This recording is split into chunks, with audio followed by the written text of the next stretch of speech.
One day everything's normal. The next day the internet doesn't work, the power is out, and people are fighting. Well, I'll throw it to you, Scott, first. 1,000 deaths by April with a civil war coming in 1 year. Is this man insane? Well, who's doing the killing and who's doing the dying? That would be my question, is who are the 1,000 people being killed and who's killing them? Is it the government killing them? Is it who's rising up? Is it the left or the right? I don't think there is going to be that type of violence, even if you compare this to some like 2020. We had a whole summer of unrest where every city in the country, people were burning down buildings, taking, cops nowhere to be found. There's a high level of violence and insecurity and turmoil, all dealing with COVID lockdowns, BLM, everything going along with that. People were really worked up in 2020. If you see it now in 2024, either from the right, Trump has been indicted and convicted with not that many protests. People are still supporting him, but they don't feel like taking it to the streets. And it's the same with the left. The left doesn't have the type of aggressive, violent demonstrations that they were having in 2020 or even during the Trump years. So I don't really see the 1,000 deaths happening unless the economy completely craters. It's something worse than the Great Recession. Even if it's a very close election, I don't think we're going to see Stop the Steal again. It might be Stop the Steal 2, the direct-to-video version. But even then, I don't know what that would look like. With the left, I don't even think there was going to be that large of the women's marches. They don't seem as activated right now. They're even more resigned that Trump is going to win. There's this awareness that there's a good chance he's going to win. And I think even among a lot of liberals, their gut instinct is saying Trump's going to win. Well, in 2016, they were so outraged and took to the streets because they're like, there's no way this could have ever happened. And then it happened and they lost their minds. So, but you may explain who's doing the killing and who's doing the dying here. And that might explain the situation. It's hard for me to know where to start because the lore I've established around this is so extensive. I've made like 6 hours of content just on the one Civil War topic. But I operate off probabilistic assessments. And so if you look at, let's say, dominoes or cards or anything, or poker, anything like that, you have probabilistic assessments up to a certain range. And then you don't know the individual events. And that's how I feel about Civil War, where it's one of those things where I know that something's going to happen, and I'm not entirely clear what exact form it will take, and it's highly dependent upon the individual context.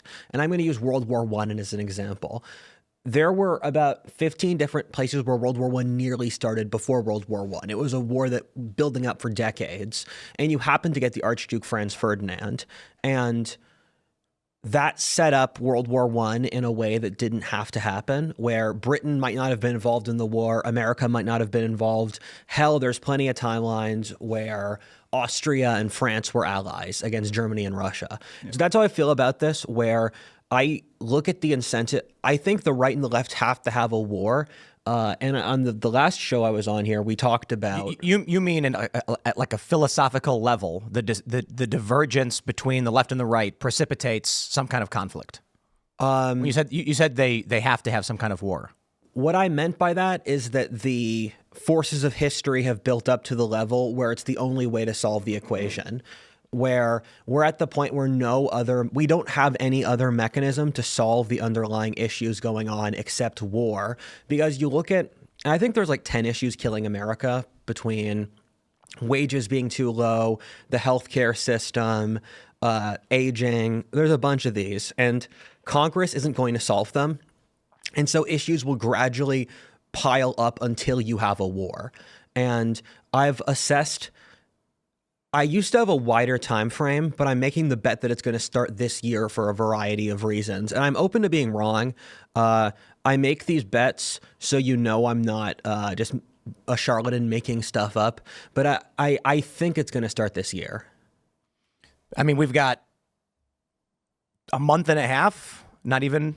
We're about to enter November, so yeah. 2 months. Do you think within this, something's going to kick off? I mean, there are potentialities. Look, the first thing you always got to check is your normalcy bias and your optimism bias. Yes. No one saw COVID lockdowns coming. That was outside of the minds of possibility. When I talked to Eric Prince about countries that have collapsed, and I asked him, in your experience with countries that have been these states of turmoil, revolution, civil war, what do you see happening in the United States? He said, the one thing he can tell me is that no one sees it coming. Everybody he's worked with who's been in these countries, one day everything's normal. The next day the internet doesn't work, the power is out, and people are fighting. So how do you actually know when that flashpoint is going to be? Maybe it is November 6th. I wonder. We're looking at the national polls, and I'll actually let me pull these up for you real quick. So this is the national aggregate from yesterday, and we covered this with Kamala Harris in aggregate up nationally 0.2, which is a statistical tie. As of today, Real Clear Polling has a literal tie between Harris and Trump by aggregating all of the existing polls over the past 2 weeks. A tie would indicate a Trump victory because the polls have historically favored Democrats by about 3 to 5 points, and in the battleground states 4 to 7. And I'm going back to 2016. Those are not my numbers. That is not my opinion. That is literally what happened. And if we extrapolate that and apply to today, Donald Trump may actually win the popular vote by a minimum of 3 points. Who knows? Who knows? Polls change and things change. It's just we're looking at the past to try and predict the future. What happens? Everybody's predicting we're not going to know the results until 13 days later or 10 days later because of mail-in voting. But what if Trump wins so handily in early voting and absentee voting that on election day, the big networks say there is no point in waiting any longer for the existing mail-in votes. We know how many there are, and they will not change the outcome. Could that, on November 6th, trigger a leftist reaction? You don't. Let me try and describe it like this.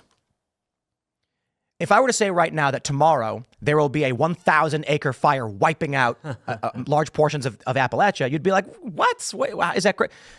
Yeah, a guy may be driving a truck with a chain dangling off the back, and he makes a sharp turn, whips, snaps the ground, igniting some tinder, and that tiny little fire that no one saw coming explodes into a wildfire where fire's spreading 70 miles an hour across the top of these trees. That is a potentiality, but does that mean it's a high probability? I don't think there's a high probability of wildfires starting, but when they do, how do you stop them? And I suppose what I'm trying to say is, to say there's going to be this big grandiose eruption of fire all across California, people are going to be like, well, that's a doomsday scenario. Yeah, but it could really just start from someone flicking a cigarette. Yes.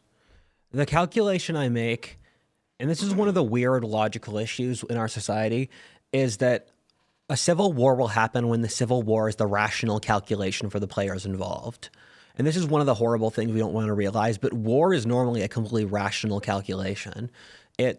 I can probabilistically assess that my side will beat your side and we can take your stuff. And I believe the 2024 election is going to set things off because for both sides, they've entered into a position of fundamental weakness where they have an incentive to start a war because it's safer rather than continuing with the peace, because peace is often more dangerous than war.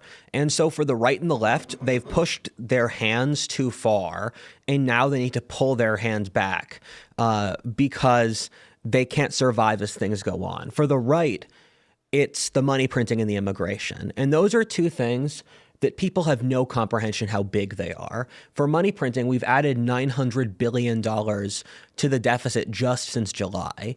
And we don't understand how big $900 billion. Debt, you mean? Yeah. And that's bigger than a lot of countries in the world. I'm sure someone can look up in the comments and say that's the economy of some European country. And so that's the first thing. It took us all of American history to reach the amount of debt we had in 2014, and we've doubled it in the decades since. And the money printing under Biden, it can't go on. It's just killing the economy. And I don't believe the official numbers. I think they're being doctored. I think things are way worse. And so money printing's one. Another 4 years of Biden will destroy society. And then immigration. We've had 15 million illegal immigrants during the Biden administration. That's adding a Pennsylvania to the country. And it's a Pennsylvania overnight without the centuries it took to build up the state. And so 4 years Biden, 15 million more illegal immigrants. And Elon Musk has done a good job talking about this. I really admire Elon Musk's latest stand. And basically, if the Democrats can keep flooding illegals in, they can win a bunch of states if the illegals can vote. So They don't need to vote. what do you mean? Illegal immigrants don't need to vote for Democrats to win control win the electoral vote and win the presidency and the federal government. So this is actually a big mistake Republicans have made for a very long time in saying that the Democrats are bringing in illegal immigrants so they can vote and vote for Democrats. No, they're not. They're bringing in illegal immigrants so that the census will count them and give them more congressional seats and more electoral college votes. California is estimated to have, at minimum, in the last cycle, 1 extra vote. Yeah. However, if you actually calculate the total illegal immigrant population of California, they may have as many as 10 or 13 extra illegal votes. And let me clarify this.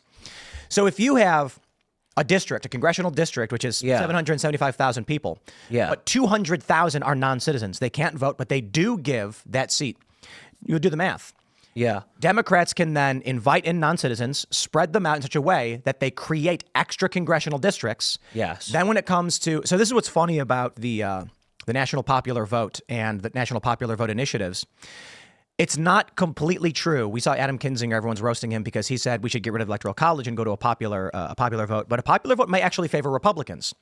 California's got 10 million Republicans, many of whom are demoralized and feel like, I think they end up getting about 6 million votes or whatever. If it was a national popular vote, you may see blue state Republicans voting, and it could shift things in a way people don't predict. So right now, the numbers are that there are more blue state Republicans than there are red state Democrats. Red states tend to be sparsely populated. There's not that many Democrats in the red states relative to how many Republicans are in blue states. If you go national popular vote and those Republicans vote, combined with the rural states, it may turn this country deep red. But anyway, I digress. So when we look at the Electoral College, you have to factor in that Democrats likely are getting 5 extra Electoral College votes by having non-citizens spread out through their states, which is why Chicago is getting flooded, New York is getting flooded, California is getting flooded. It's a long game because the census is every 10 years. But you also have to consider at the federal congressional level. This means that Democrats have extra members of Congress voting. So when you say, Rudyard, that civil war will start when it becomes the rational decision of either side, I would agree we're at a point where it is terrifying, but you may actually see people make that argument that has become rational for them to engage in some kind of, and people, I want to make sure I clarify this when I say civil war. It's not necessarily going to be it is not a standing army, ordering their troops to go march on another state. That's ridiculous. This is people who watch too many movies. It could literally just be a state suing another state at the Supreme Court saying invalidate those votes. Because these are built upon non-citizens who are influencing our government. Then you get a federal law. Let's say a federal law passes narrow margins. And then you get a few red states arguing that due to the inclusion of non-citizens in the congressional apportionment, Democrats, by winning by 1 vote in Congress to pass a law that, say, would encroach on gun rights or free speech rights, violating the Constitution, and then a Biden or Harris signs the bill, they say, no, we refuse to enforce this under this ruling. It goes to the Supreme Court, which, of course, is conservative. They rule in favor of the red state. The Democrats then say something like, you see, this is Trump's stacked court, and they're now overturning Congress and the president. We can't allow this. And you get two sides arguing that they are morally justified in their use of force to whatever degree that is. And then it could be starting very simply. Texas says, we will not abide by this national restriction or whatever. Texas, as we already saw with illegal immigration, then starts making moves to remove illegal immigration. Let's say the issue is illegal immigration. Texas was already in conflict with the federal government on the border, setting up razor wire and barring the feds from jurisdiction they claimed they had a right to. This is how things like this could start, where it's it's 2 cars speeding towards each other, and neither side has any means of resolving this. With a situation like Texas, which was scary, and this is only in the past year, Alaska is talking about sending down troops to aid the feds. Then you had a handful of states, even Florida, sending National Guard and State Guard to go defend Texas in Texas' assertion of a right over their border. You had the Supreme Court involved. When it comes to something like this, we are looking at dry tinder on the forest floor, and then you get CBP and federal agents demanding to be given access to the border they claim jurisdiction over, while the state is saying no, and we're laying razor wire, concertina wire. And then all it takes is one accident. Somebody not even flicking a cigarette, but a chain. This is actually a story that started one of the fires. A guy apparently had a chain hanging from the back of his pickup truck. And as he was dragging it, it was bouncing off the ground and sparking, and it lit tinder. There was no intention.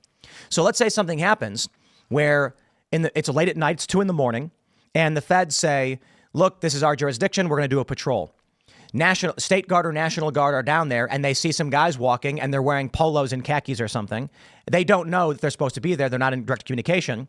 Something happens and a bang goes off. Maybe it's a Mexican army or a cartel member opens fire or something. These guys don't know what's happening, so they draw their weapons. Both sides see two groups drawing weapons on each other with guns going off. They take cover. Somebody shoots. It could perhaps even be a cartel member intentionally trying to spark conflict, but a National Guard member or a federal officer gets shot and killed. Then a guy who that's his best friend, who's been working with for 10 years, sees it happen and just starts opening fire.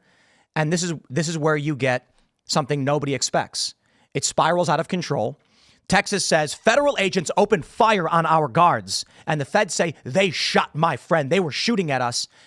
Does that resolve simply with everybody calm down? We don't want to go this route. Or is it an escalation of tensions where they say, the feds come in and say, we're going to start arresting National Guard, everyone involved. You turn their names over now. The state says, we will not turn over the name of our guardsmen who are legally authorized to use these weapons when you were shooting at us. The state then says, we demand the feds withdraw and you turn over the men who shot our guys. Both say no. Do they back away? We have no idea. Now, I would say that seems like a 1 in a million or a 1 in 100 million. Who knows?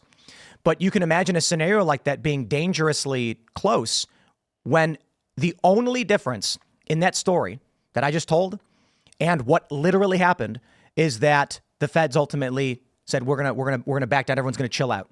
But imagine if an accident occurred, the flicking of a cigarette, the sparking of a chain, that wildfire grows rapidly and you can't control it. How about the assassination of Archduke Franz Ferdinand? One guy dying, igniting World War I. Thanks for watching this clip from the Culture War podcast. We're live every Friday, 10 a.m. to noon. So subscribe and come hang out.